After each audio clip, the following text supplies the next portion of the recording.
आगतम स्वागतम सुस्वागतम. मी Rotarian Trupti Adke, Rotary Club of Pune वेस्टर्नतर्फे सर्वांचे मनपूर्वक स्वागत करते. नवरात्रीच्या निमित्ताने नवदुर्गांचा अर्थात नारी शक्तीचा सन्मान करण्याचे हे रोटरी क्लब ऑफ पुणे वेस्टर्नचे तिसरे वर्ष. 2019 सालच्या नवरात्रीत आम्ही आपल्यातील असामान्य कर्तृत्व दाखवणाऱ्या स्त्रियांचा सन्मान केला होता.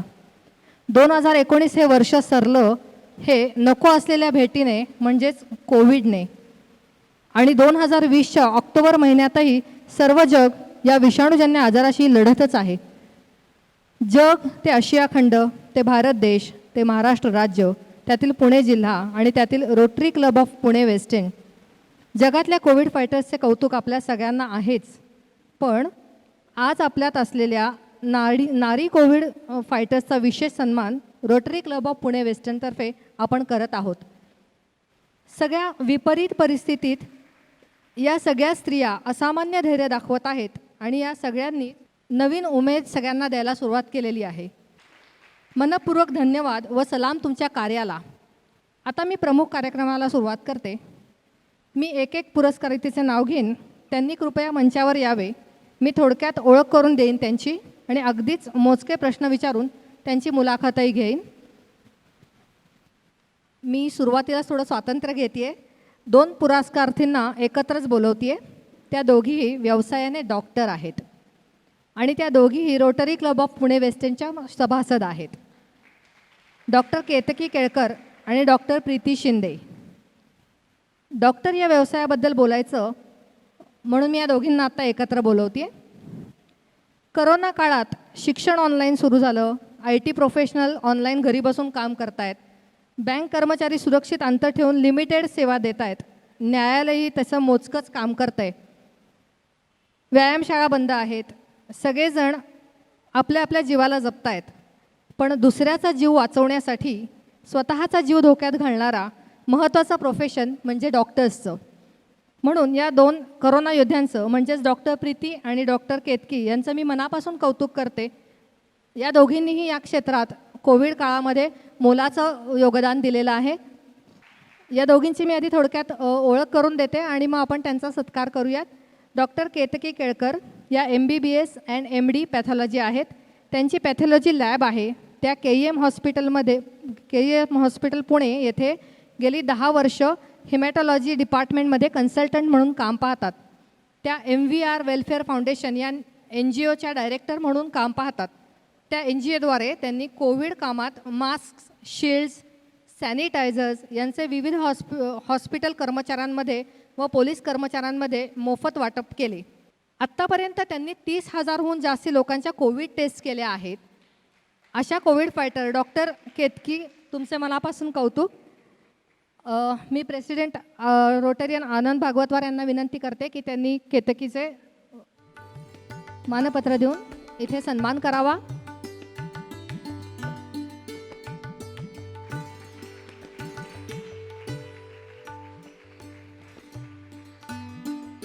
धन्यवाद प्रेसिडेंट आनंद. आता मी डॉक्टर प्रीती शिंदे यांची ओळख करून देते. डॉक्टर प्रीती या कार्डियक रेडिओलॉजिस्ट आहेत. त्या SICRच्या medical director and health care leader आहेत. त्या IACAच्या नॅशनल एक्झिक्युटिव्ह कमिटी मेंबर आहेत. तसेच त्या नॅशनल युवा कमिटी मेंबर ऑफ IRIA आहेत. त्यांच्या शैक्षणिक गुणवत्तेबद्दल बोलायचं तर त्यांनी DNB, MD, DMRE, MBBS, PG, DHH, MS अशा डिग्रीज घेतलेल्या आहेत. त्यांची सामाजिक कार्यातही खूप मोलाचे योगदान केलेले आहे. तसेच त्या यावर्षी रोटरी क्लब ऑफ पुणे वेस्टर्नमध्ये डायरेक्टर यूथ म्हणून काम पाहत आहेत. जेंडर इक्वेलिटी म्हणजेच लिंग समानतेबद्दल त्या जनजागृतीचे काम करत आहेत. तर कमीत कमी खर्चात सर्वांनाच सुसज्ज व वर्ल्ड क्लास वैद्यकीय सेवा उपलब्ध करून देण्याचा त्यांचे स्वप्न आहे. अशा या डॉक्टर प्रीती करोना काळामध्ये एकही दिवस सुट्टी न घेता रुग्णसेवा करत होत्या. त्यांचंही मी मनापासून कौतुक करते आणि प्रेसिडेंट आनंद भागवतवार यांना विनंती करते की त्यांनी डॉक्टर प्रीती यांचा सन्मान करावा.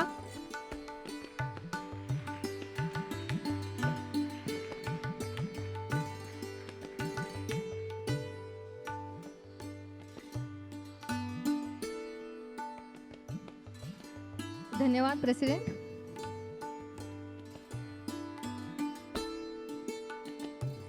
तुमच्या दोघींचे अभिनंदन. पहिल्यांदा मी डॉक्टर केतकी तुम्हाला प्रश्न विचारते.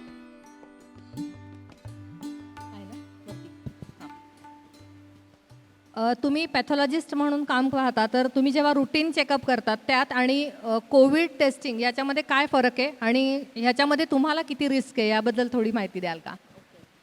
ॲक्च्युली कोविडची टेस्टिंग 3 प्रकारे केली जाते. PCR based testing, antigen testing आणि अँटीबॉडी टेस्टिंग. तर अँटीजन टेस्टिंग आणि अँटीबॉडी टेस्टिंग ही साध्या कुठल्याही लॅबमध्ये केली जाते. त्याला काही NABL ॲक्रेडिशनसारखं काही लागत नाही. पण जी PCR बेस्ड टेस्टिंग आहे ती त्याच्यासाठी हायली स्पेशलाइज मॉलिक्युलर लॅब लागते आणि त्याला NABL ॲक्रेडिशन पण लागतं. त्याच्यामुळे ती कुठल्याही साध्या लॅबमध्ये केली जात नाही. आणि आपल्याला सगळ्यांना माहिती आहे कोविड हे खूप इन्फेक्टिव्ह व्हायरस आहे.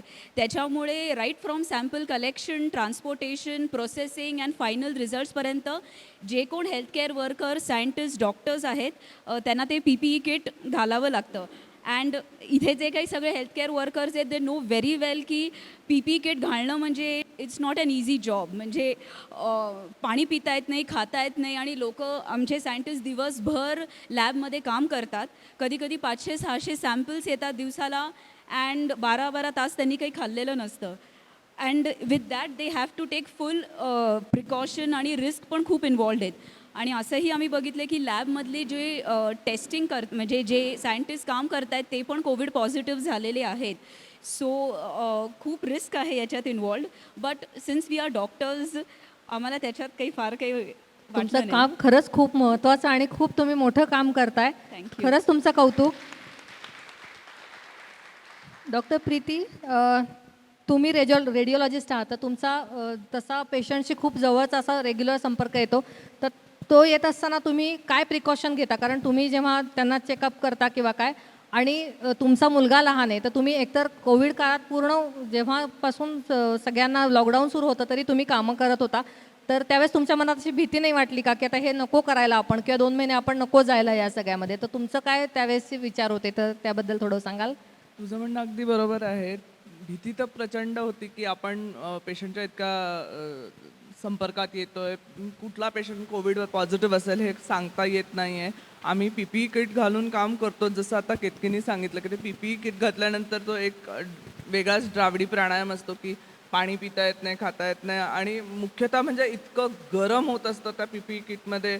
ते मास्क घालायचा, तो जो शील्ड घालतो आपण त्या शील्डवर सारखी वाफ येत असते कारण आपल्या श्वासाची वाफ त्याच्यावर जात असते. त्याच्यामुळे आमच्यासारखी सोनोग्राफी करणारा किंवा रेडिओलॉजिस्टला चित्र बघणं किंवा जे इमेजेस बघणं खूप इम्पॉर्टंट आहे. आणि त्यावेळेस ती वाफ डोळ्यासमोर येत असते, ती वाफ पुसताही येत नसते. त्याच्यामुळे प्रचंड डोळ्यावर ताण यायचा, हा एक त्रास होता. आणि ऑफकोर्स तू म्हणजे तशी मुलाची काळजी, तर सारखे ते असं वाटायचं की आपल्यालाही सुट्टी मिळाली असती तर, पण कर्तव्य आधी महत्त्वाचं आहे. ग्रेट.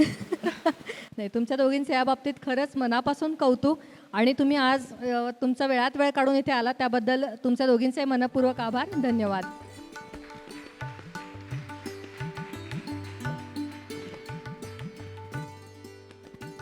यानंतर मी आमंत्रित केलेले वीणा बेडेकर यांना. वीणा बेडेकर या व्यवसायाने आर्किटेक्ट पण समाजकार्याची आवड, त्यामुळे वस्ती विभाग आणि ग्रामीण भागात तसेच वनवासी भागात त्यांनी शैक्षणिक क्षेत्रात काम केले आहे. त्यांनी आपणहून कोविड काळात RSSशी संपर्क साधून माझी कोविड काळात स्वयंसेवक म्हणून काम करण्याची इच्छा दर्शवली आणि त्यांनी तिथे काम करायला सुरुवात केली. याला म्हणतात चळवळ मन आणि हाडाची कार्यकर्ती. आपणहून कोविड कार्यात सहभागी होणाऱ्या वीणाताईंचं आम्हाला विशेष कौतुक आहे. मी सेक्रेटरी अनिल गोडबोले यांना विनंती करते की त्यांनी वीणाताईंचा सत्कार करावा.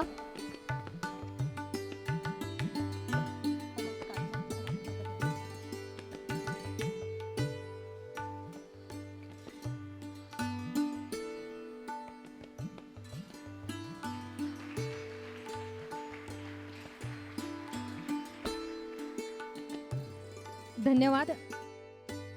कसा मॅडम, तुमचं मनापासून कौतुक. तुम्हाला मला विचारायचं आहे की एकूणच तुमची माहिती वाचल्यावर लक्षात आलं की तुमचा समाजसेवेकडे सहजच कल आहे. तर कोविड काळात समाजसेवा जेव्हा तुम्ही केली तेव्हा त्यात तुमचा एखादा अनुभव आम्हाला ऐकायला नक्की आवडेल.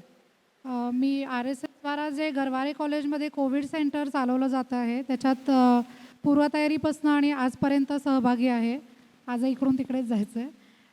मुख्यतः जे कोविड सेंटर जे आपण चालवतो त्याच्यामध्ये व्हॉलंटियर्स तिथे सहभागी होतात. 7-7 दिवसासाठी 15 दिवसासाठी येतात. 7 दिवस पेशंटसाठी काम करतात, 7 दिवस स्वतः क्वारंटाईन होतात आणि मग त्यांची टेस्ट होते, नेगेटिव्ह येतात आणि ते घरी जातात. अशा प्रकारचं तिथे काम चालू आहे. त्यामुळे इट्स बेसिकली क्वारंटाईन सेंटर की जिथे असिम्प्टोमॅटिक किंवा माइल्डली सिम्प्टोमॅटिक पेशंट्स आहेत आणि काही कारणाने त्यांच्याकडे घरी त्यांना क्वारंटाईन व्हायला जागा नाही आहे, सेपरेट रूम नाही आहे किंवा घरी कोणी म्हातारं आहे, तर त्यांना घरी राहायची भीती वाटते, त्यांना बाहेर क्वारंटाईन इन्स्टिट्यूशनल क्वारंटाईनची गरज आहे. अशा लोकांसाठीचं ते सेंटर आहे. आणि इथे चांगला वेगळ्या प्रकारचा अनुभव म्हणजे व्हॉलंटियर्स जे येतात ते स्वयंसेवक म्हणजे स्वतःच्या इच्छेने, स्वतःच्या प्रेरणेने आणि अशा अवघड ठिकाणी म्हणजे जिथे स्वतःच्या हेल्थची किंवा कदाचित जीवालाही धोका होऊ शकतो अशा ह्याच्यामध्ये येऊन स्वतःची काळजी घेऊन इतरांची काळजी करायला घ्यायला येणाऱ्या लोकांना म्हणजे मला पण सलाम आहे आमच्या व्हॉलंटियर्सला सगळ्यांना. त्यामुळे तिथे जे काम केलं जातं ते एखादा एम्प्लॉई तिथे काम करतो आहे असं नसल्यामुळे खूप आपुलकीने हे काम होतं. आणि जे व्हॉलंटियर्सचं, स्वयंसेवकांचं आणि पेशंट्सचं नातं होतं ते खूप वेगळ्या प्रकारचं असतं. आणि अगदी पेशंट्सचे वाढदिवस साजरे करणं किंवा पेशंट्सनी घरातनं जे पार्सल्स वगैरे जेवणं त्यांची येतात, तर कधीतरी अचानक आमच्या व्हॉलंटियरसाठी केक आला आहे की आज तुझा वाढदिवस आहे, तर आम्ही आतून आमच्या खिडकीतनं तुमचा बर्थडे सेलिब्रेट करतो, तुम्ही बाहेर केक कट करा. अशा वेगवेगळ्या प्रकारचे खूप छान अनुभव आले होते. मस्त. मी आणि तुमच्या ह्या सगळ्या माहितीमध्ये वाचलं की तुम्ही ट्रेनिंग देता, तर त्या ट्रेनिंगमध्ये काय असतं? नवीन व्हॉलंटियर्सची जेव्हा बॅच येते त्या दिवशी आम्ही त्यांचे 3 ड्युटीज पाडतो. मॉर्निंग, इव्हनिंग, नाईट ड्युटीमध्ये हे लोक काम करतात. आणि मग पेशंटपर्यंत जेवण तिथे आमची डॉक्टर्सची टीम असतेच, पण जे व्हॉलंटियर्स येतात ते अगदी म्हणजे स्टुडंट्सपासनं ते पार अगदी आमच्याकडे वेगवेगळ्या प्रकारचे लोक व्हॉलंटिअरिंग म्हणून फॉर्म भरून येतात. आणि एक आर्मी ऑफिसर आले होते, काही जण खूप उच्च शिक्षित लोक, उच्च पदावरचे कंपनीचे CEOज वगैरे अशी लोक येतात आणि आमच्याकडे मग काय जेवणाची ताटं घेऊन फिरता येते की जेवण वाढायला असं सर्व करायला चाललेत वगैरे. तर बेसिक ट्रेनिंग म्हणजे की आपल्या सगळ्या कामांची चेकलिस्ट की ज्याच्यामुळे स्मूथली सगळ्या सेंटरचं काम चालेल, तर ती चेकलिस्ट त्यांना समजावून सांगणं की काय काय कामं तुमच्याकडनं किती वाजता करणं एक्सपेक्टेड आहे, मग ती कामांचं वाटप करणं. त्यांच्या काही जण वर्क फ्रॉम होम करतसुद्धा अर्धा वेळ काम करतात, अर्धा वेळ ड्युटी करतात. त्यांच्या सोयीनुसार त्यांना ड्युटी द्यायची आणि मग तुमच्या वेळात कुठली कुठली कामं तुम्ही करायला हवे ते समजावून देणं बेसिकली. त्याच्याशिवाय बरेचसे नॉन मेडिकल प्रोफेशनल असतात, त्यामुळे मेडिकल प्रोफेशनमध्ये नसल्यामुळे मास्क कधी वापरायचा आहे, शील्ड कधी वापरायची आहे, PP किट कसं घालायचं आहे, कसं काढायचं आहे, असं सगळं ट्रेनिंग त्यांना द्यायला लागतं. आणि सगळी काय काय काळजी घ्यायची आपली स्वतःची अशी सगळं त्यांना माहिती सगळं ट्रेनिंग तुम्ही त्याच्यामध्ये हो. देता. ओके, तुम्ही इथे आलात त्याबद्दल तुमचे मनपूर्वक धन्यवाद. आणि तुमचा आज सन्मान झाला त्याबद्दल आमच्या क्लबतर्फे तुमचं अभिनंदन. धन्यवाद. रोटरी क्लबनी खूप छान उपक्रम केला आहे, त्याच्याबद्दल त्यांचे धन्यवाद. थँक्यू.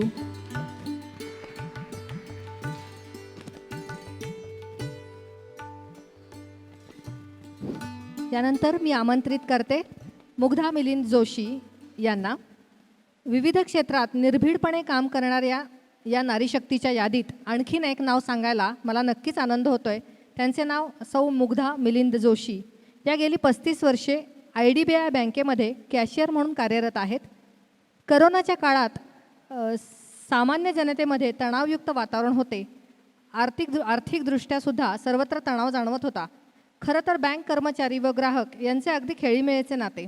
पण या करोना काळात सुरक्षित अंतर ठेवून, गर्दी संदर्भाचे सगळे नियम काटेकोर पाळून कमीत कमी कर्मचाऱ्यांबरोबर काम करणं म्हणजे खरंच तारेवरची कसरत. हे अवघड काम आपल्या अंगभूत कौशल्याने, नेमकेपणाने पार पडल्याबद्दल आपण मुग्धा जोशी यांचा सत्कार करत आहोत. मी प्रेसिडेंट अनन भागवतार यांना विनंती करते की त्यांनी मुग्धाताईंचा सत्कार करावा.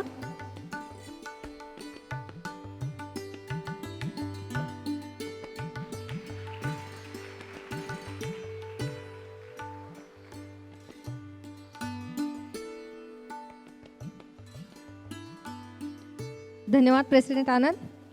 मॅडम तुमचे मनापासून अभिनंदन. बसा.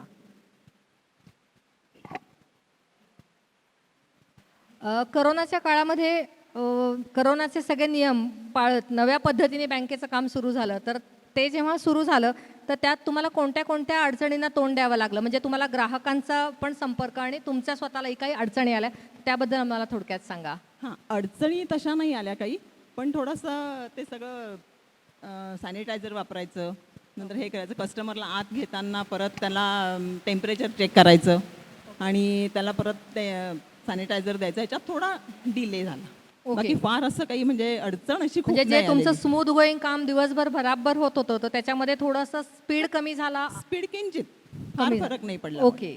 आणि तुम्ही कॅशियर म्हणून काम करता तर पहिल्यांदा तुम्हाला नोटा हँडल करताना भीती नाही का वाटली? कारण करोना जेव्हा झाला तर तेव्हा सगळ्यांचं असं की कुठूनही आपल्याला होऊ शकतं, तर किंवा मग नंतर ग्लोव्ज वापरायला लागला तर ते प्लास्टिक घालून नोटा मोजणं, किंवा त्याविषयी तुम्ही थोडक्यात आम्हाला माहिती सांगा. हां, सुरुवातीला असं वाटलं की आपल्याला ग्लोव्ज घालून काम जमेल का. भीती तर वाटत होतीच नोटांचं हँडलिंग करताना, पण ग्लोव्ज घातल्यानंतर साधारण एक 2-4 दिवस हाताला साधारण घाम खूप यायचा आणि नंतर थोडंसं असे बारीक पुरळ येऊन खाजायचं, पण बाकी तसा विशेष त्रास असा काही झाला नाही. मला एखादा तुमच्याकडनं अनुभव ऐकायला नक्कीच आवडेल. तुमचा ग्राहकांबरोबरचा कुठल्या या काळामध्ये काय, म्हणजे एखादा चांगला वाईट जो काही अनुभव असेल तो तुमच्याकडून ऐकायला आवडेल. नक्की नक्की भरपूर अनुभव आलेले आहेत. एकदा साधारण 2-2:30ची वेळ असेल, जुलैचा महिना होता ओके. आणि आम्ही जेवायला जायला निघणार होतो. मी टिफिन घेतला, केबिन लॉक केली आणि हात धुवून गेले, म्हणजे बाहेर आले. तेवढ्यात एक कस्टमर धावत धावत आतमध्ये आले आणि म्हणाले, मॅडम तुम्ही जेवायला चाललात का? तर म्हटलं हां, जरा जेवून येते, 10 मिनटं बसता का तुम्ही? तर म्हणाले की मला खूप घाई आहे म्हणे, मला प्लीज जरा लगेच द्याल का तुम्ही? म्हटलं ठीक आहे. म्हणून मी परत आत आले, लॉग इन केलं आणि त्यांना म्हटलं द्या तुमचं चेक मला. तर म्हणाले, मॅडम प्लीज एक रिक्वेस्ट करू का? म्हटलं बोला ना. तर म्हणाले की तुम्ही पहिले ग्लोव्ज घाला, मास्क बांधा, मगच मी तुम्हाला चेक देईन. कारण म्हणाले मी जी परिस्थिती बघतो आहे ती फार भयंकर आहे आणि माझ्यामुळे तुम्हाला इन्फेक्शन होऊ नये.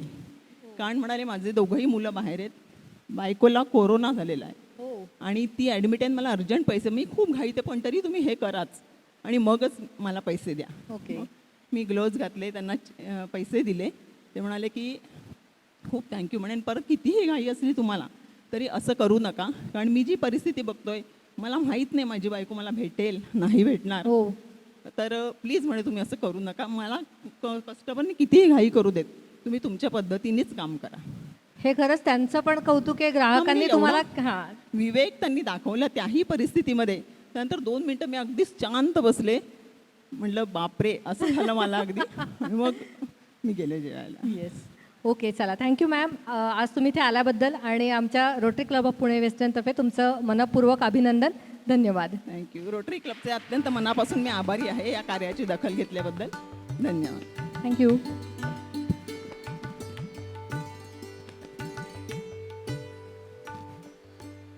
आता मी सौ अनिता ज्ञानेश्वर कोटलवार यांना मंचावर आमंत्रित करते.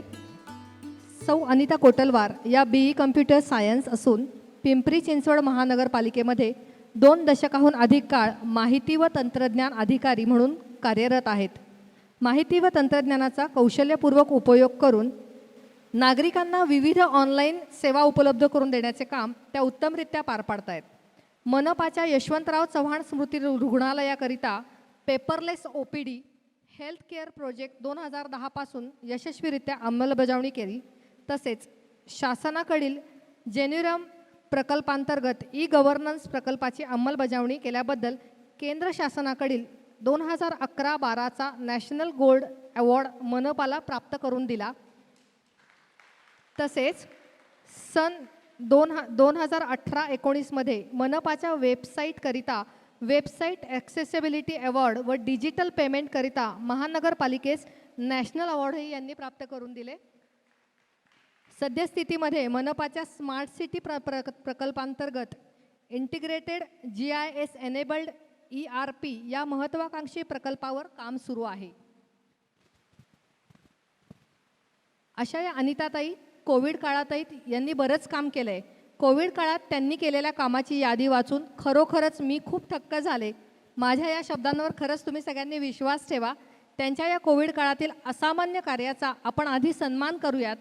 मी पास्ट प्रेसिडेंट शेखर गोखले यांना मी विनंती करते की त्यांनी अनिताताईंचा सत्कार करावा.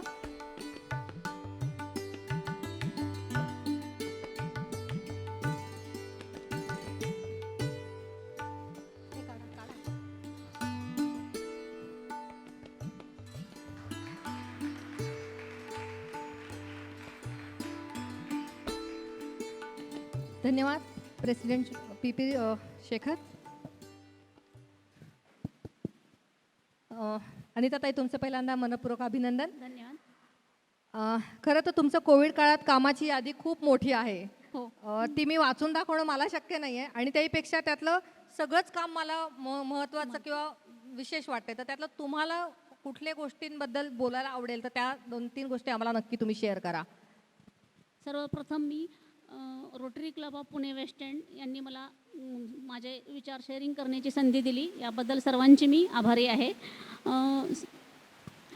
तृप्तीताईंनी माझं इंट्रोडक्शन करूनच दिलेलं आहे. मी 22 वर्ष झालं महानगरपालिकेमध्ये ॲज अ IT ऑफिसर, माहिती व तंत्रज्ञान अधिकारी म्हणून कार्यरत आहे व सामान्य जनतेला जास्तीत जास्त ऑनलाईन सेवा कशा मिळतील.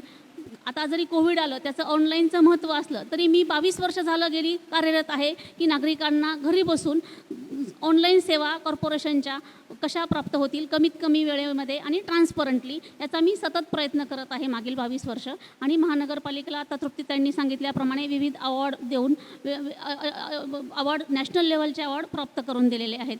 तर आजचा विषय हा स्पेशल कोविडचा असल्यामुळं मी आपला वेळ न घेता तिथे वळते. प्रथमतः तर सुरुवातीला मार्चमध्ये, जेव्हा 19 मार्चमध्ये कोविडचं पेशंट आढळला, त्यावेळेस दुर्दैवाने म्हणा की पिंपरी चिंचवडमध्येच जास्त पेशंट होते पुण्याच्या कंपॅरिझनमध्ये. त्यामुळे आम्ही आमचं टास्क फोर्स, आमचं IT डिपार्टमेंट की ह्याच्यामध्ये तंत्रज्ञानाचा वापर आपल्याला ह्या स्टॅटिस्टिक्स मेंटेनमध्ये, MIS जनरेशनमध्ये, गव्हर्नमेंटला रिपोर्टिंग करण्यामध्ये सगळं कसं नियोजनबद्ध करता येईल. पण डे 1 पासून आम्ही कामाला लागलो. त्याच्यासाठी आम्ही वॉर रूम स्थापन केली. तर वॉर रूम करायची म्हणजे त्याच्यासाठी इंटरनेट आलं, हार्डवेअर आलं, सॉफ्टवेअर आलं, त्याच्यासाठी मॉनिटरिंगची टीम आली, डॉक्टर्स आले सगळं. तर ते सगळं नियोजन करून लकीली आमच्याकडे स्मार्ट सिटीसाठी हार्डवेअर उपलब्ध होतं. तर त्या पूर्ण हार्डवेअरचा एकही रुपये खर्च न करता आम्ही तिथं वॉर रूम सेटअप केली. इंटरनेटची BSNLकडून 350 Mbps लाईन आम्ही अवेलेबल करून घेतली तातडीने. आणि हे सगळं 24 आवर आमचं काम चालवलं, वॉरफूट लेवलवर काम चालू होतं. कारण सुरुवातीला जर आपण मॅन्युअल कामाला सुरुवात केली तर ते पूर्ण हिस्ट्री मेंटेन करणं, एंट्री करणं हे पूर्ण अवघड होईल. तर डे 1 पासून आपण ऑनलाईन काम करणं हे आमचं ध्येय होतं. त्यामुळं आमच्या टीमनी वॉर रूम सेटअप केली. त्याच्यानंतर वॉर रूममध्ये शहरामध्ये ट्रॅफिक पोलिसांचे 300 विविध चौकामध्ये कॅमेरे होते आणि त्या लॉकडाऊन डिक्लेअर झाला. पण एवढं सिटी मॉनिटरिंग कसं करणार, तर आम्ही 300 कॅमेऱ्याचं फीड हे वॉर रूममध्ये इंटिग्रेट करून घेतलं आणि प्रत्येक चौकावर मॉनिटरिंग करणं शक्य झालं. तर सुरुवातीचे 2 ते 3 महिने आम्हाला ह्या वॉर रूमचा अतिशय उपयोग झाला की प्रत्येक चौकावर गर्दी आहे का, कुठं प्रॉब्लेम आहे का, ट्रॅफिक आहे का, हे मॉनिटरिंग तिथून करण्याला सुरुवात केली आम्ही. त्याच्यानंतर बाकीचं की आता डॅशबोर्ड क्रिएट केला. मॉनिटरिंग करायचं म्हणजे किती पेशंट आले, किती पेशंटची डेथ झाली, त्याच्यानंतर किती पेशंट आता ॲक्टिव्ह आहेत, डिस्चार्ज किती पेशंटला दिला. मग हे सगळे पॅरामीटर कसे ठरावे. सुरुवातीला सगळेच अगदी नवीन होते ह्या आजाराबद्दल की कुठं काय करावं, कसं मेंटेन करावं, काय होईल, कुठंही म्हणजे सगळेच जण नवीन असल्यामुळं मग हे आम्हीच आमच्या टीमनी डिसाईड केलं की त्या डॅशबोर्डमध्ये काय असलं पाहिजे. आणि सुरुवातीला शासनाचा सुद्धा डॅशबोर्ड नव्हता, सगळं एक्सेल आणि छोट्या छोट्या सॉफ्टवेअर काम चालू होतं. तर सर्वप्रथम आमच्या कॉर्पोरेशननी डॅशबोर्ड बनवला आणि स्टॅटिस्टिक्स मेंटेन करायला सुरुवात केली. त्याच्यानंतर महानगरपालिकेचे 8 हॉस्पिटल्स आहेत, तिथे फिवर क्लिनिक सुरू केल्या कॉर्पोरेशननी. त्याच्यानंतर त्या फिवर क्लिनिकद्वारे रोजचे किती पेशंट तिथे तपासायला येतात, मग त्याच्याप्रमाणे ते स्टॅटिस्टिक्स त्याच्यात एंट्री करायला सुरुवात केलं. त्याच्यानंतर पेशंट आल्यानंतर पॉझिटिव्ह किती आले, डिस्चार्ज किती दिले, त्याच्यानंतर त्याच्यामध्ये तुझा स्टॅटिस्टिक त्या किती पेशंटचे ज्येष्ठ नागरिक किती होते, लेडीज किती, जेंट्स किती, त्याच्यानंतर मुलं किती होती, म्हणजे हा सगळा MIS जनरेट करण्यासाठी जो आवश्यक इनपुट डेटा, जर आपण इनपुट जर प्रॉपर एंटर केलंच तरच तुम्हाला ही आकडेवारी मिळेल. त्या दृष्टीने सगळी एंट्री बारीक सारीक मायक्रो लेवलवर एंट्री घेण्यासाठी आम्ही प्रयत्न केला. आणि हे नुसतं डॅशबोर्ड बनवून उपयोग नाही, हे तर कोणी पण IT इंटेलिजंट लोक बनवतील डॅशबोर्ड वगैरे प्रोफेशनल, पण तो प्रॉपर इम्प्लिमेंट करणं, सर्व मनपाच्या गव्हर्नमेंट लोकांना ट्रेनिंग देणं ते भरण्यासाठी, सिस्टर्स आहे, पॅरामेडिकल स्टाफ्स आहे, डॉक्टर्स आहे, त्यांना ट्रेनिंग देणं की त्या डॅशबोर्ड कसा मेंटेन करावा, की काय केलं तर तुम्हाला काय होईल. मग ह्याच्याप्रमाणे तो पूर्ण फुलप्रूफ करून घेतला. हो, ट्रेनिंगचं पण काम. हो. डॅशबोर्डचं पूर्ण ॲनालिसिस करणं, डॅशबोर्ड करून घेणं, इम्प्लिमेंट करणं आणि सर्व हॉस्पिटल्स आणि पॅरामेडिकल स्टाफला ट्रेनिंग देणं. थोडक्यात ऑनलाईन जे तुम्ही काम केलं त्याच्यामुळे लोकांची गरज बाहेर जाऊन कुठे काम करण्याची गरज पडली नाही आणि त्यामुळे सगळ्या गोष्टी सुखकर झाल्या. हो, अगदी आणि पण हे जेव्हा होत होतं तेव्हा तुम्हाला त्याच्यामुळे काही जनजागृती झाली का, म्हणजे तुमच्या हो, या हो, सगळ्या हो. ह्याच्यामध्ये? मग ह्याच्या माध्यमातून आम्ही डॅशबोर्ड हा पब्लिकसाठी ओपन केला. मग एरिया वाईज कॉन्टेनमेंट झोन कुठं आहेत, प्रत्येक पेशंट, त्याच्यानंतर हे GIS मॅपिंग केलं. प्रत्येक पेशंट सापडला. सुरुवातीला 5 पेशंट 4 पेशंट असे सापडायचे, त्याच्यानंतर हळूहळू संख्या वाढत गेली. पण आमची सिस्टीम बसल्यानंतर पुन्हाच्या वाढत्या संख्येचा आम्हाला त्रास नाही झालेला. मग तो प्रत्येक पेशंट लॉन्जिट्यूडच्या साहाय्यानं GIS वर मॅपिंग केला पूर्ण. आणि मॅपिंग करून त्याची 3 किलोमीटरची बाउंड्री होती सुरुवातीला. मग ती बाउंड्री मार्क करून GIS वर ती त्या टीमला दिली, जो पॅरामेडिकल स्टाफ होता त्यांना, की तुम्ही हा एरिया सील करा, तुमच्या ह्या 4 बाउंड्री आहेत. त्याच्यामुळे त्या लोकांना पूर्ण कंटेनमेंट म्हणजे जे आता सेतू ॲप किंवा ह्याचं जे ॲप आले हो, तर हो. त्याच्यात जे काही होतं ऑनलाईन ते तुमच्याकडनं डाटा जाऊन त्या गोष्टी त्यांच्याकडे online. रुटीनाइज हो, झाल्या. हो. ओके, म्हणजे तुमचं काम खरंच खूप महत्वाचं आहे. किंवा घरी बसून आम्हाला कळत होतं की या एरियात कोण आहे किंवा काय, ऍक्च्युली बाउंड्री मॅप म्हणजे ते काम करण्याचं काम तुम्ही केलं. त्यामुळे बऱ्यापैकी सामान्य जनतेला हे कळलं की काय नक्की सिच्युएशन आहे, किती पेशंट्स आहेत आणि काय खबरदारी घ्यायची आहे. स्टॅटिस्टिक्स दिसत होतं, टीव्हीवर दिसत होतं, ते तुमच्या सगळ्या ह्याच्यामुळे होतं. त्याचा सोर्स हा होता सगळा. म्हणजे तुम्ही डायरेक्टली पेशंटशी नाही पण सगळ्यांमध्ये अवेअरनेस आणण्यासाठी आणि प्रत्येक गोष्टीची माहिती मिळवण्यासाठी तुम्ही केलेलं हे काम, याला खरंच तुम्हाला आमच्याकडनं मानाचा सलाम. आणि तुम्ही इथे आलात त्याबद्दल धन्यवाद. आणि rotary Club of Pune western तर्फे तुमचं मी मनपूर्वक अभिनंदन करते. थँक्यू.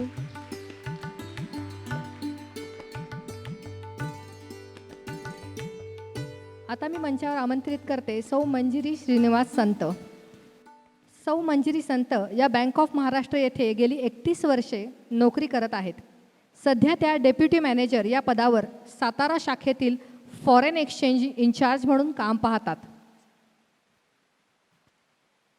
सर्वसामान्यांना वाटतं की फ्लाईट्स बंद आहेत, परदेशाचे प्रवास बंद आहेत, मग फॉरेन एक्सचेंजचे व्यवहार कशासाठी आत्ता, किंवा त्याचं काम त्यांचं आत्ता कमी असेल तर तसं नाही आहे. त्यांनाही करोना काळात परदेशात असलेल्या भारतीयांसाठी पैसे ट्रान्सफर करणे किंवा जे वयोवृद्ध लोक आहेत की जे इथे राहत आहेत, त्यांची मुलं परदेशात आहेत, त्यांच्याकडून त्या काही मदती आहेत किंवा काय, या संदर्भात बँकेच्या लोकांना खूप काम करावं लागलं. आणि अशा या तणावयुक्त वातावरणामध्ये साताऱ्याला जाऊन नोकरी करणं, क्वचितच घरी पुण्याला येणं, या सगळ्या तारेवरच्या कसरती पार करत सौ मंजिरीताई करोना काळातही अविरत सेवा करत होत्या. त्यांचंही मी मनापासून कौतुक करते. आणि पास्ट प्रेसिडेंट सुनीता चांदवणकर यांना मी विनंती करते की त्यांनी मंजिरीताईंचा सत्कार करावा.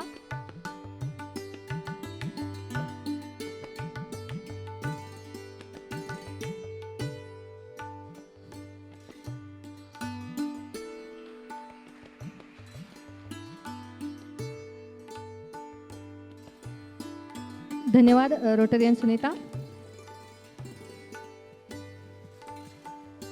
मंजिरीताई, तुमचे अभिनंदन. धन्यवाद. तुम्ही फॉरेन एक्सचेंज डिपार्टमेंट इन्चार्ज आहात, तर मी तुम्हाला असं मला विचारायचं की आत्ता या काळात तुमचं आत्ता सध्या तुमच्या डिपार्टमेंटचं काय काम सुरू आहे आणि म्हणजे त्यात वैयक्तिक तुम्हाला काय बदल जाणवतोय का, किंवा त्याची काही अडचणी आहेत का त्याच्यामध्ये? ॲक्च्युली या करोनाच्या महामारीच्या काळामध्ये बँका ह्या अत्यावश्यक सेवेमध्ये येत असल्या कारणाने सर्व दिवस चालू होत्या, कधी बंद राहिल्या नाहीत. आणि लोकांना अव्याहतपणे सेवा दिलेली आहे कर्मचाऱ्यांनी, त्यातलाच मी एक भाग आहे. त्यामुळे मी काही खूप स्पेशल केलं आहे असं मला वाटत नाही. परंतु जेव्हा सर्व लोक घरी सुरक्षित राहिलेले असताना आणि घरातून बाहेर पडायची सुद्धा जिथे सगळ्यांना काळजी वाटत होती, अशा परिस्थितीमध्ये मी घरापासून लांब सातारला काम करत होते. तर फॉरेन एक्सचेंजमध्ये काम करताना पूर्ण सातारा जिल्ह्याचं फॉरेन एक्सचेंजचं काम आमच्या या ब्रांचला होतं. तर या काळामध्ये एक्सपोर्ट इम्पोर्ट जवळजवळ बंद असल्यामुळे त्या प्रकारचे ट्रान्झॅक्शन्स कमी होत होते. परंतु जे आपले विद्यार्थी परदेशामध्ये राहत आहेत, तर ते जे शिकता आहेत, तर त्यांना इथून जे त्यांचे पालक पैसे पाठवत होते किंवा त्यांचे काही फीज आहेत किंवा पर्सनल एक्सपेन्सेस, हॉस्टेलचे एक्सपेन्सेस, तर त्यासाठी लोक येत होते आमच्याकडे. किंवा इथे जे पालक राहत आहेत आणि मुलं तिथे काम करून कमवत आहेत, तर त्यांना तिकडनं पैसे येत होते. तर ही ट्रान्झॅक्शन्स जरा जास्त वाढलेली वाटली या काळामध्ये. आणि काही ट्रान्झॅक्शन्स अशी झाली की मर्चंट नेव्हीमध्ये लोक आहेत किंवा इंडियन नेव्हीमध्ये आहेत आणि आता इथे घरी सुट्टीला आल्यामुळे इथे अडकून पडलेले आहेत आणि परत कामावर जाऊ शकत नाहीत. तर त्यांना त्यांच्याकडे करन्सी आहे, पण ती करन्सी आहे ती फॉरेन करन्सी आहे. तर त्यांना ती इंडियन करन्सीमध्ये कन्वर्ट करून देणं. तर अशा तऱ्हेची कामं या पिरियडमध्ये वाढलेली आम्हाला दिसली. ओके. आणि ती आम्ही केली, समर्थपणे पार पाडली. ग्राहकांची आता तुमचं जर बँक म्हणलं की आपण म्हणतो पब्लिक रिलेशन इन्स्टिट्यूट आहे, त्याच्यामध्ये आपण इतर वेळेस सस्मित सेवा, हसतमुख ग्राहकांचे स्वागत अशी सेवा देणारी संस्था. परंतु सध्या करोनाच्या काळात तोंडावर मास्क लावून, सोशल डिस्टन्सिंग पाळून, एका वेळेस 1-2च कस्टमर्स बँकेत असे नियम पाळून तुम्ही आता सध्या काम करताय. तर ते करत असताना बँकेमध्ये ग्राहकांची गर्दी कमी होण्यासाठी किंवा त्यांनी ऑनलाईन काम करावं ह्याच्यासाठी तुम्ही काही विशेष वेगळी तुम्ही त्यांना ग्राहकांना काही सूचना देऊ इच्छिता का, की तुम्ही हे करा म्हणजे बँकेचाही लोड कमी होईल आणि तुम्हालाही घर बसल्या काम होईल? अगदी बरोबर आहे. कारण आता आपण डिजिटल बँकिंगकडे चाललेलो आहोत आणि अशा परिस्थितीमध्ये ऑनलाईन बँकिंग, गुगल पे, फोनपे असं आपण सगळे मोड वापरून पेमेंट करू शकतो.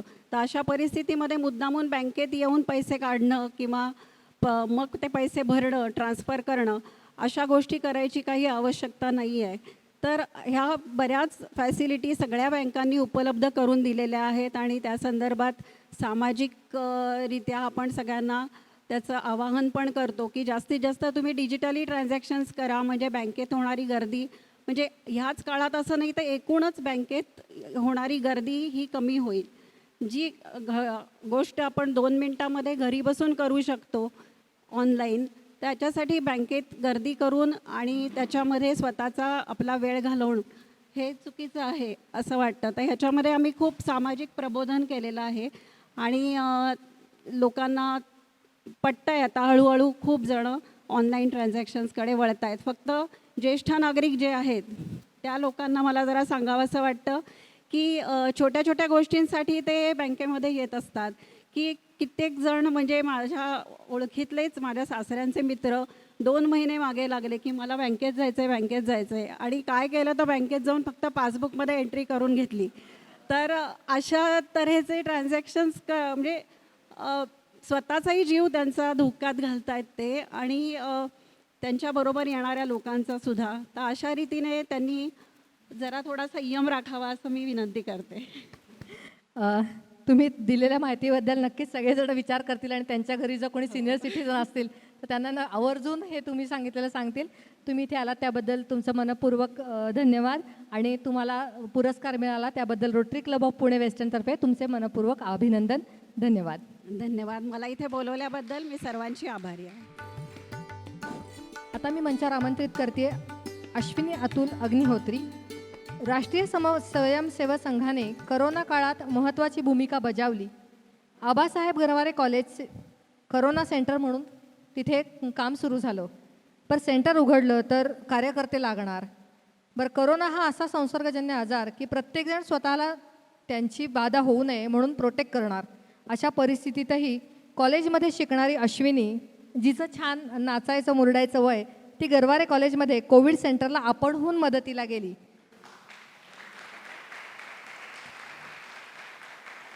तिने वस्ती विभागात जाऊन स्क्रीनिंगचे काम केले.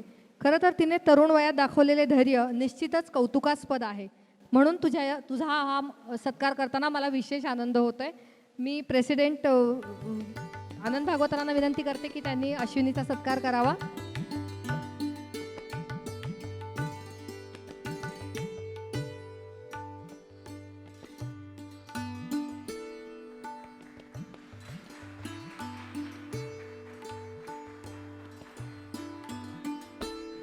धन्यवाद प्रेसिडेंट आनंद. अश्विनी, तुझं खूप खूप अभिनंदन.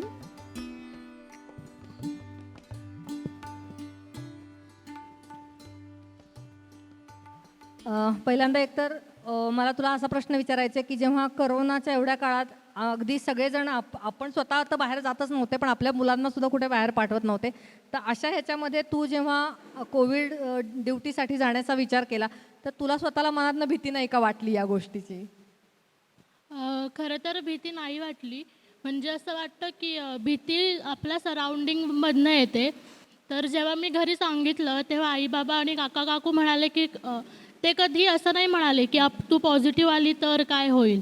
त्यामुळे तशी भीती इतकी नाही वाटली. आणि दुसरा मी एक विचार केला की घरी बसूनसुद्धा खूप जणं पॉझिटिव्ह होत आहेत, तर मग आपण काहीतरी काम करून पॉझिटिव्ह आलो तर त्याचा काहीतरी समाजासाठी उपयोग होईल. त्यामुळे हा एक विचार मनात होता. त्यामुळे इतकी भीती खरं नाही वाटली. ओके. आणि स्क्रीनिंगचं काम तू जे वस्ती विभागात जाऊन केलं, तर ते स्क्रीनिंगचं काम म्हणजे नक्की काय केलंस तू त्यावेळेस? मी पहिल्यांदा मे महिन्यामध्ये गेलेले, तेव्हा आम्ही स्क्रीनिंग केलं. म्हणजे टेम्परेचर बघितलं आणि मग त्यानुसार जे सिम्प्टमॅटिक पेशंट किंवा असिम्प्टमॅटिक पेशंट वाटत आहेत त्यांची पुढे स्वॅब घेतली. आणि नंतर गरवारे कॉलेजमध्ये गेलेले, त्यावेळेस तिथे सगळे पॉझिटिव्ह पेशंट होते असिम्प्टमॅटिक. तर त्यावेळेस जास्त भीती होती, पण ते एक काम बघितलं आम्ही. ओके. आणि तू हे जे काम केलंस, तुझ्याकडून प्रेरणा घेऊन तुझ्या कुठल्या मैत्रिणीला असं वाटलं का की आपणही यात सहभागी व्हावं म्हणून? खरं तर खूप जण हा विचार येणं की आपण काम करणं हे प्रत्येकाच्या मनामध्ये असतं, माझ्या वयातल्या सगळ्या तरुणांमध्ये. पण घरून असं पाठवणारे खूप कमी जण असतात. कारण मी पाहिलं की खूप जणांचे आईबाबा त्यांना घरी साधं घरचा किराणा माल आणायला सुद्धा पाठवत नाहीत. तर हा इतकं मोठं की माझं कोणीच सख्ख तिकडे नसताना मी तिकडे जाऊन सेवा करणं, काम करणं. तर हे पाठवणं म्हणजे आईबाबांचा पाठिंबा असेल, घरात तसं वातावरण असेल तरच मुलं किंवा मुली काम करायला जाऊ शकतात. तुझे आई बाबा पण RSSशी कनेक्टेड आहेत का? हो, म्हणजे थोडक्यात संघाचं घर आहे माझं. ओके. आजोबांपासनं सगळे बाबा काका संघाचे संघाचं काम करतात. त्यामुळे संस्कार तसेच होते. त्यामुळे इतकं वेगळं काही वाटलं नाही. तुझ्याशी बोलून खरंच खूप छान वाटलं आणि तू केलेल्या कामाचं खरंच मला मनापासून कौतुक वाटतंय. तू आलीस त्याबद्दल धन्यवाद. आणि रोटरी क्लब ऑफ पुणे वेस्टर्नतर्फे तुझं मनपूर्वक अभिनंदन. धन्यवाद. थँक्यू. यानंतर मी आमंत्रित करते सौ करुणा कुशाभाऊ लडकत यांना. या पोलीस कमिशनर ऑफिसमध्ये कॉन्स्टेबल म्हणून कार्यरत आहेत. Fit and fine. तर करुणा कामाच्या बाबतीत एकदम चोख आहेत. करोना काळातील त्यांचे विशेष काम म्हणजे लष्कर पोलीस नाकाबंदीचे 10 दिवस त्यांनी काम केले. तसेच गणेशोत्सवाच्या काळात जेव्हा आपल्यासाठी उत्सवाचा पण पोलिसांसाठी परीक्षेचा काळ होता आणि त्यात करोनाच्या वाढत्या प्रादुर्भाव असताना सणाचे महत्त्व कायम राखून कोणतेही अनुचित प्रकार न होऊ देता त्यासाठी डोळ्यात तेल घालून दक्ष राहावे लागते. आणि हे काम करुणाताई यांनी अगदी चोख बजावले. अशा या करुणाताई लडकत यांचा सत्कार पास प्रेसिडेंट संदीप बेंद्रे यांनी करावा अशी मी त्यांना विनंती करते.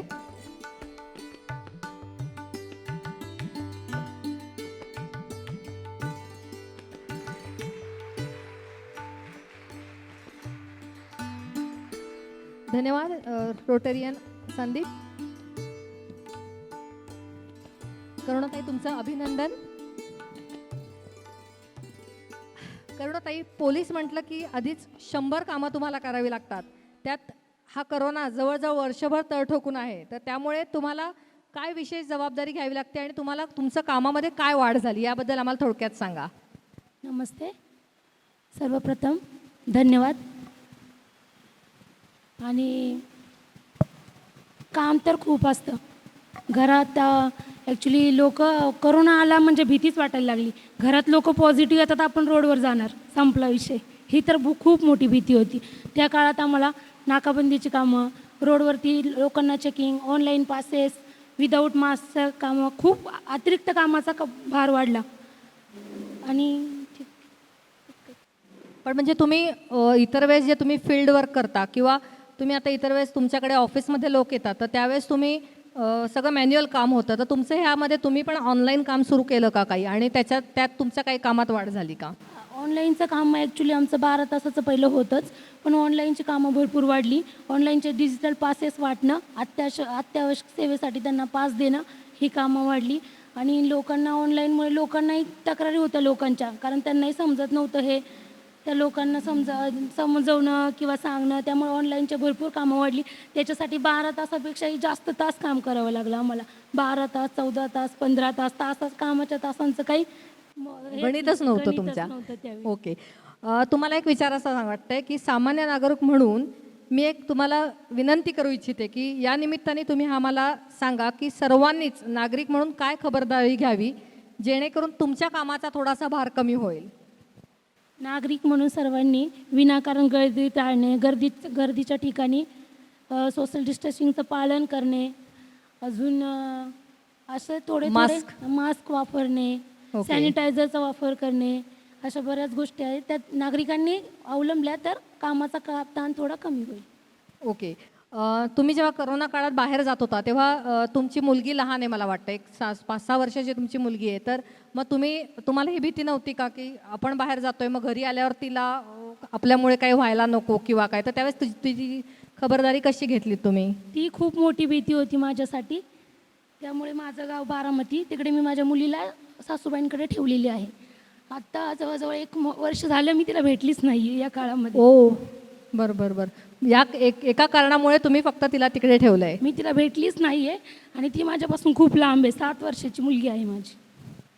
हे खरंच खूप कौतुकास्पद आहे. म्हणजे आपण जेव्हा आपल्या घरातल्या मुलांना बाहेर पाठवत नाही, आपण बाहेर पडत नाही, पण जेव्हा कर्तव्य म्हणून जेव्हा करुणाताई बाहेर पडतायत तेव्हा त्यांनी स्वतःच्या या कर्तव्यासाठी आपल्या मुलीला आपल्यापासून दूर ठेवलेलं आहे. खरंच त्यांच्या या कामाबद्दल त्यांचं करावं तेवढं कौतुक कमी आहे.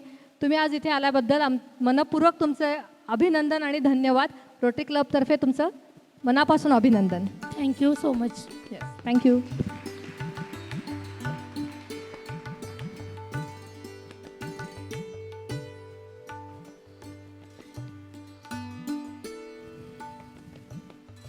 फ्लोरेन्स नायटिंगेलचा वसा सांगणाऱ्या मीराताई, सौ मीरा माळी या गेली 18हून अधिक वर्ष रुग्णसेवेचे कार्य करत आहेत. रुग्णांशी सगळ्यात जास्त निकट संपर्क असणारे हे काम सोपं नाही आणि कोविड काळात तर नक्कीच नाही. बरं, मीराताई हे कार्य वसा घेतल्यासारखे निष्ठेने करतायत, पेशंटली हँडल करतायत.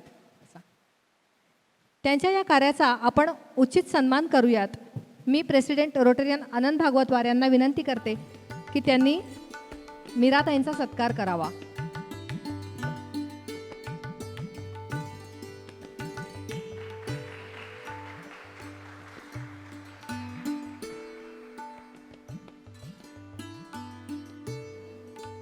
धन्यवाद प्रेसिडेंट आनंद. अभिनंदन मॅडम, बसा.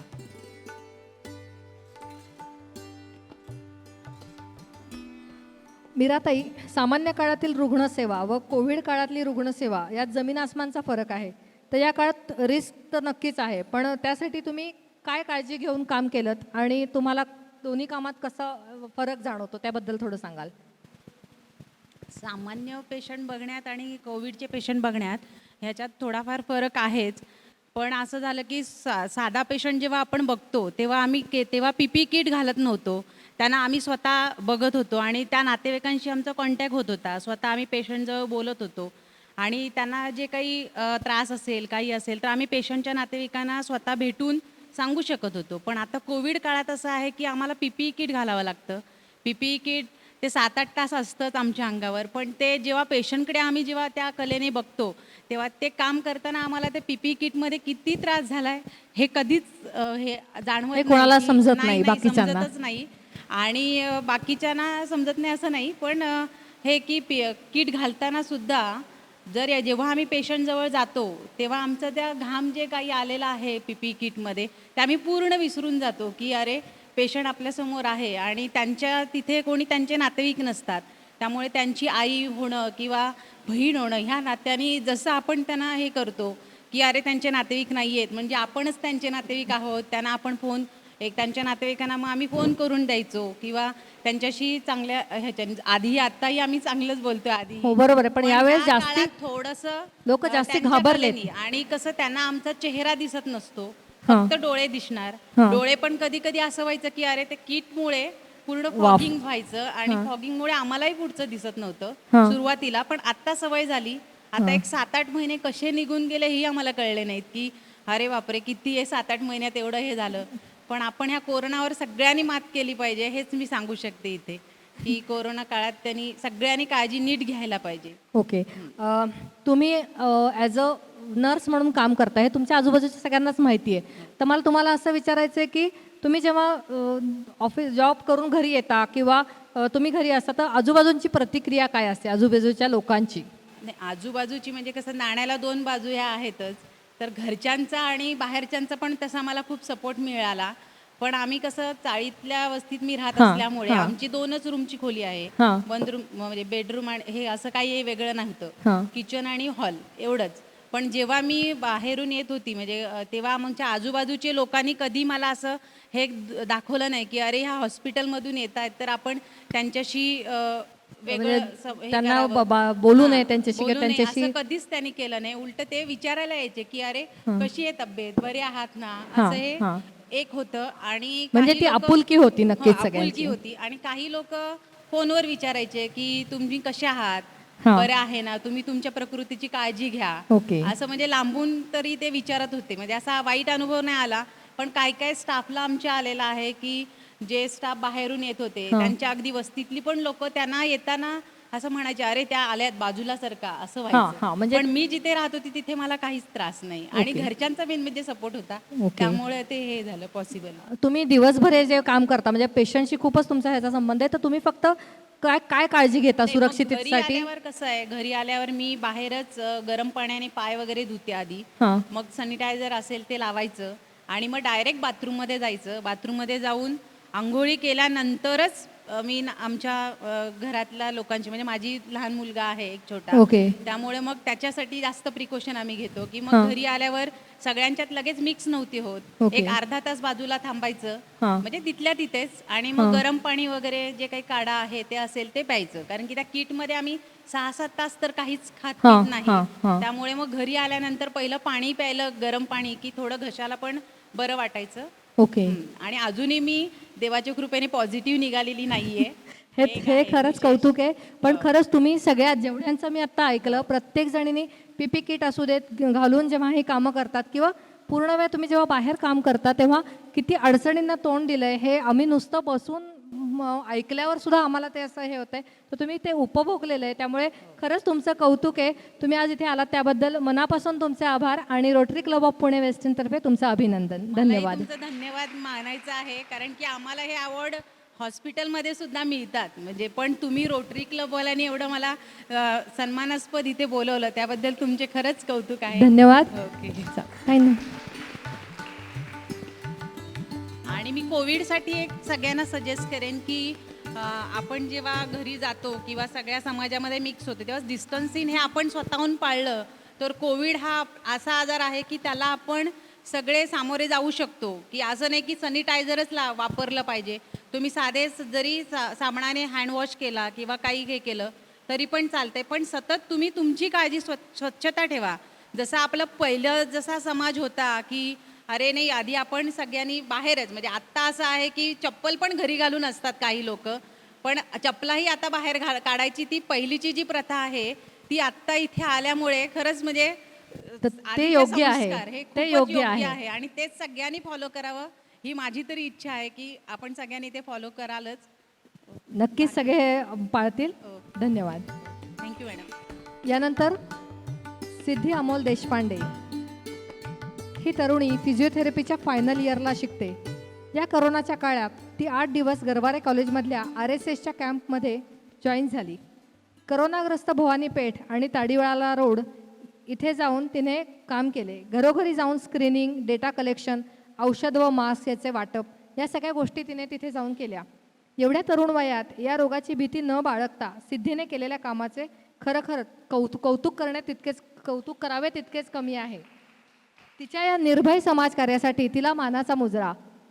मी सेक्रेटरी रोटरियन अनिल गोडबोले यांना विनंती करते की त्यांनी सिद्धीचा सत्कार करावा.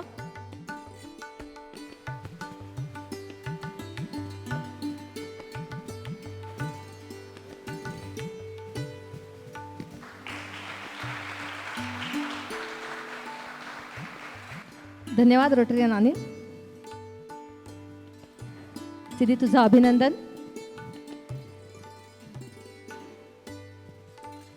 करोना काळात सगळीकडे भीतीचं वातावरण होतं, तर त्या वेळात सुद्धा तू स्वतःचा जीव धोक्यात घालून हे काम करावंसं असं तुला का वाटलं, याबद्दल थोडक्यात सांगशील?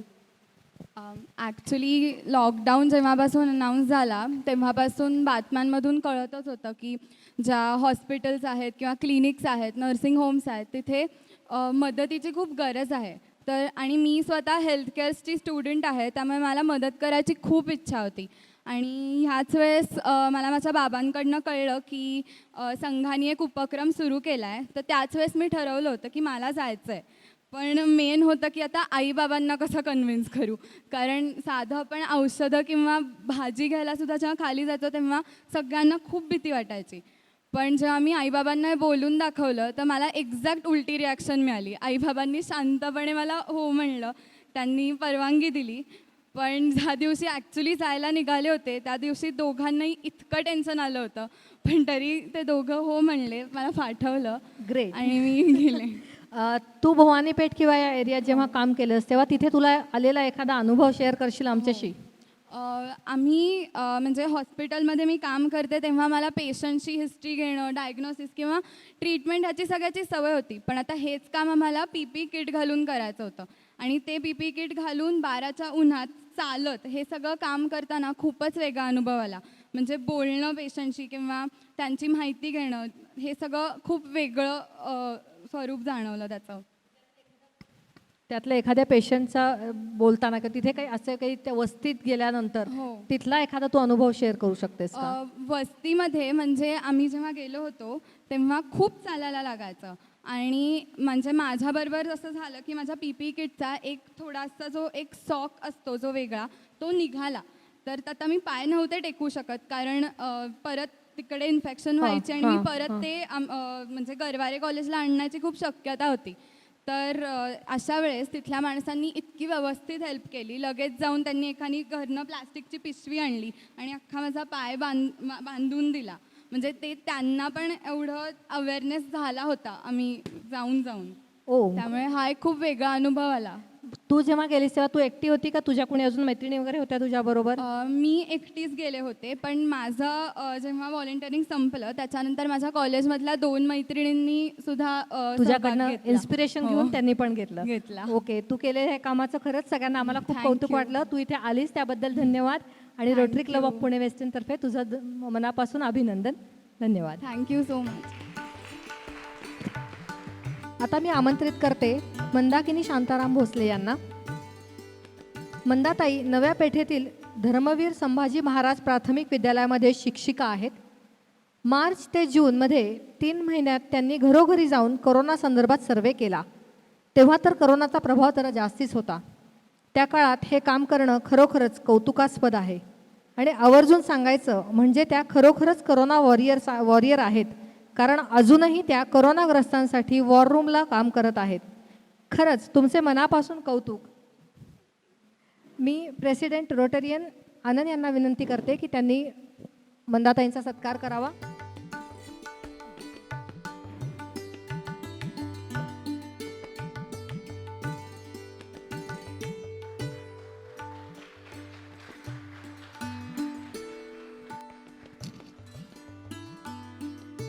धन्यवाद प्रेसिडेंट आनंद. मंदाताई, तुमचे अभिनंदन. तुमचा हा करोनाग्रस्तांसाठीचा अनोखा लढा अजूनही चालू आहे. त्याबाबत तुमच्या घरातल्यांचा काय प्रतिक्रिया आहेत हे आम्हाला जाणून घ्यायला नक्कीच आवडेल.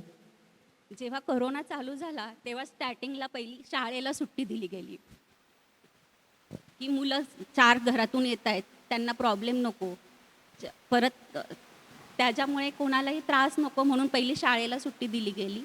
शाळा सुट्टी झाल्यामुळे टीचर्स लोक घरी होते. त्याच्यानंतर थोड्या दिवसांनी प्रत्येकाला सुट्टी मिळत गेली. नंतर सर्वात प्रथम सगळे डॉक्टर्स, नर्स हे कामाला लागले, पोलीस. नंतर जून महिन्याच्या एंडिंगला जेव्हा शिक्षकांना ड्युटी आली तेव्हाही आम्ही काय करणार, कसं करणार, हा एक उत्सुकता होती. पण प्रत्येक एरियातून करायची तर परमिशन दिलेलीच होती. ड्युटी करायलाच पाहिजे असं कंपल्सरी सांगण्यात आलं होतं. आणि प्रत्येकजण आपापल्या कामासाठी रुजू झालं, आपल्या क्षेत्रीय कार्यालयात गेलं. तिथून त्यांना एरिया वाटण्यात आला. पण एरिया असे होते की तिथे डेंजर झोन म्हणून डिक्लेअर केलेले एरिया होते आणि प्रत्येकीला 100 घरं रोज करायची. घरात बसून काही वाटत नाही, पण जेव्हा एखाद्याची डोर वाजवायला जातो तेव्हा कळतं की कशी वाजवायची. स्टार्टिंगला तर मी तर 2च घरं केली आणि घरी आले. पण माझा मुलगा म्हटला, तू जर भिवून केलंस तर तुझं काहीच होणार नाही मम्मी, तू रोज तुझे कॉन्फिडन्स वाढव आणि तू कामाला लाग. आणि असं व्हायचं की एरिया असे होते की वाड्यांची मोठ्या बिल्डिंग झाल्या, पण त्या जिने व्यवस्थित नाही. आत्ताचे बांधकाम वेगळे, आधीचे बांधकाम वेगळे होते. जिन्यात अंधार, 5-5 मजले चढायचं उतरायचं, प्रत्येकाची डोर वाजवायची, त्यांची सगळी माहिती घ्यायची, कुणाला BP आहे, शुगर आहे, किती जण लहान आहेत. आणि मेन म्हणजे ह्या छोट्या घरामध्ये अजूनही 8-8, 9-9 जण राहतात.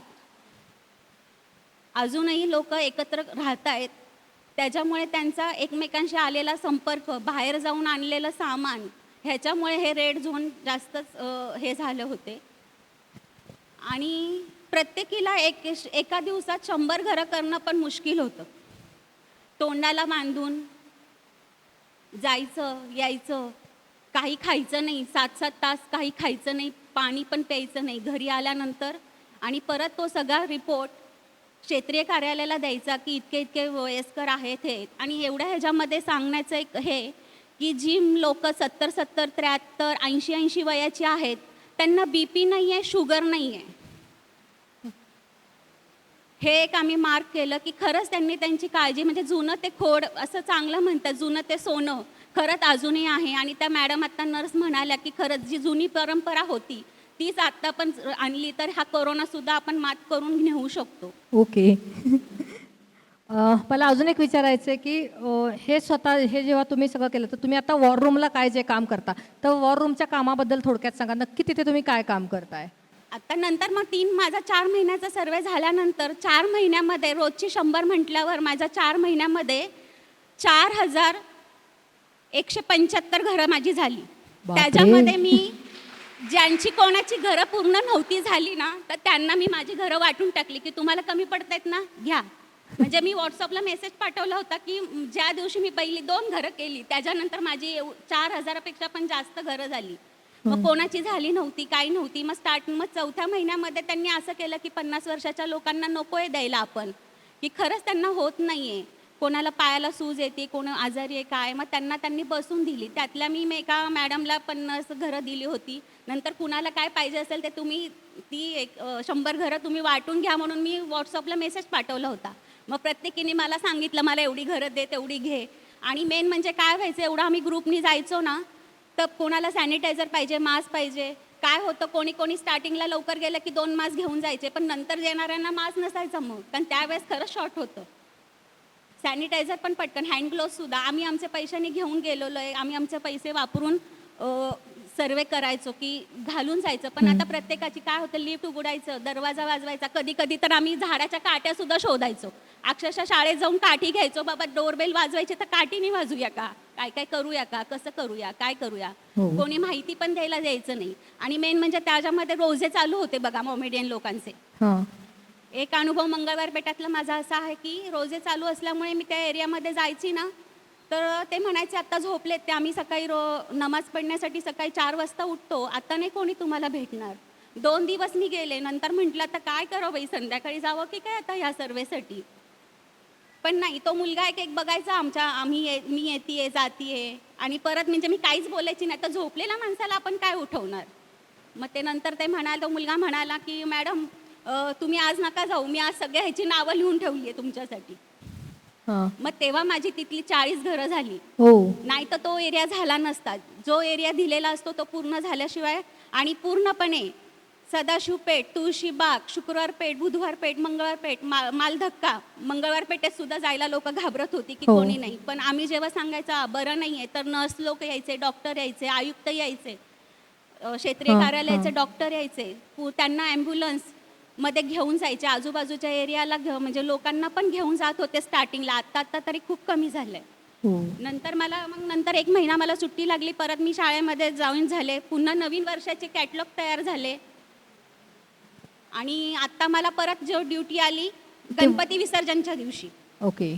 मग नंतर त्यांनी सांगितलं भोसले मॅडम तुम्ही वॉर रूमला घ्या, तुम्ही वॉर रूमचं व्यवस्थित करताल. वॉर रूममध्ये काय होतं, पहिलं स्टार्टिंगला तुम्ही खाजगी प्रायव्हेटमध्ये कुठेही केलेलं असेल, PMCमध्ये रिपोर्ट केलेला असेल पॉझिटिव्ह आला, तर पॉझिटिव्ह आलेल्याची लिस्ट पहिली तिथं येते.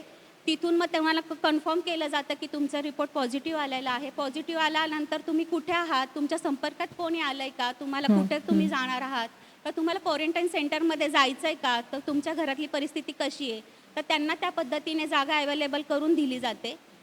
परत सगळ्या हॉस्पिटलमध्ये जागा आहे की नाही किंवा कुठे ॲडमिट व्हायचं असेल तर त्याचा तुम्हाला संपर्क साधून दिला जातो. पण एवढंच आहे की तिथं कोविड सेंटरमध्ये पेशंटलाच फक्त हे करतात, रिलेटिव्हला पाठवत नाहीत. ओके. पण वॉर रूमला तुम्ही मग या सगळ्या गोष्टी मॅनेज करण्याचं काम केलं. आता वॉर रूमला माझं हेच काम आहे आणि आता आणि सध्या पूर्णपणे 8 तास ड्युटी आहे. रविवारी सुट्टी असते का नाही? रविवारी त्यांनी आता सांगितलंय की वीकली ऑफ घ्या म्हणून, आत्ता सांगितलंय, नाहीतर ऑफ नव्हतीच आम्हाला. ओके. तुम्ही खरंच हे जे काही काम सांगितलं किंवा जे घरोघरी जाऊन ते खरंच कौतुकास्पद आहे आणि तुमच्या जीवाला एवढा धोका असताना सुद्धा तुम्ही या सगळ्या गोष्टी केल्या, तुम्ही निर्भयपणे ते काम केलं, त्याबद्दल खरंच तुमचं मनापासून कौतुक आहे. आणि तुम्ही आज इथे आलात त्याबद्दल मनपूर्वक तुमचं धन्यवाद. रोटरी क्लब ऑफ पुणे वेस्टर्नतर्फे तुमचं मनपूर्वक अभिनंदन. थँक्यू. धन्यवाद. मला अजून एक बोलायचं आहे की एवढ्या कोविड सेंटरमध्ये रोटरी क्लब ह्यांनी आपली एवढी 9 जणींची दखल घेतली, ह्यांच्यासाठी पण मी खूप आभारी आहे. थँक्यू.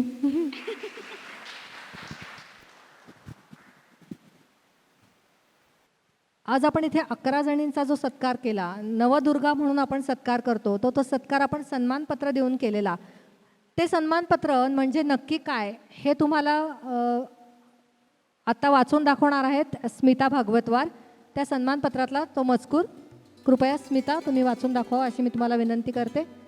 मुलगी, बहीण, पत्नी, माता अशा अनेक नात्यांनी समाजाला भावनिक बळ देणाऱ्या स्त्रीच्या आजच्या युगातील सामाजिक जाणीवाही प्रखर आहेत आणि प्रसंगी पुरुषांपेक्षा अधिक कार्यक्षमतेने ती अनेक महत्त्वाच्या जबाबदाऱ्या पार पाडू शकते हे वारंवार सिद्ध होत आहे.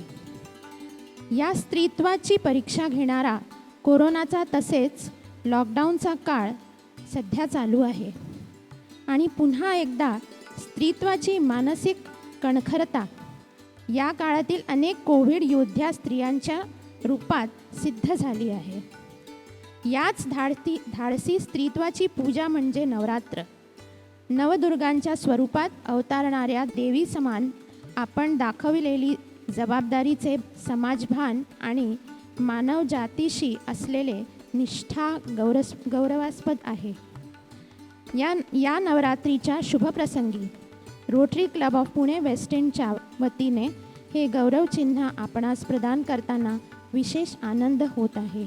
आपणास आपल्या पुढील वाटचालीसाठी मनःपूर्वक शुभेच्छा. धन्यवाद स्मिता.